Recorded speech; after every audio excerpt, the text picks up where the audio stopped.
It's very interesting. When we came to invest in cannabis, we had never done any growing of any kind, let alone tomatoes or cannabis when we came. We had no idea about what the impact would be on growing cannabis on sustainability or the environment was. I also didn't have any sort of an idea on what owning livestock would be on the sustainability aspect of farmland in general.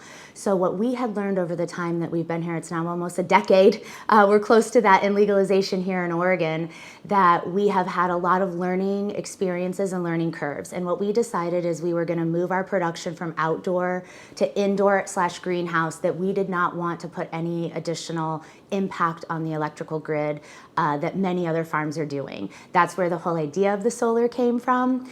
In addition to the solar, we are actually also working on a conservation program in Oregon called Farms for Wild Pollinators. And what that does is it asks cannabis farms to replant out 20% of their disturbed area in native pollinators. One of the biggest issues that we're running into is, of course, getting any sort of government funding for a conservation project because it's on a cannabis farm. So then they say, take away the cannabis farm and tell us what makes it unique. Well, it's the fact that it's a cannabis farm. So we get this very vicious cycle going round and round and round to try to do any sort of sustainability on a cannabis farm. So we partnered, Farms Inc. partnered with Cannabis for Conservation, which is a nonprofit out of Northern California.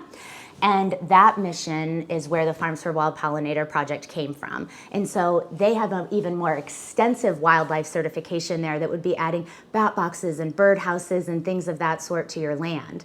We say that we're a farm that happens to grow cannabis, not a cannabis farm. So we raise sheep and pigs and chickens at the same time. And as we've been taking on this conservation for the cannabis, we've been learning a lot of things about conservation for farmland in general.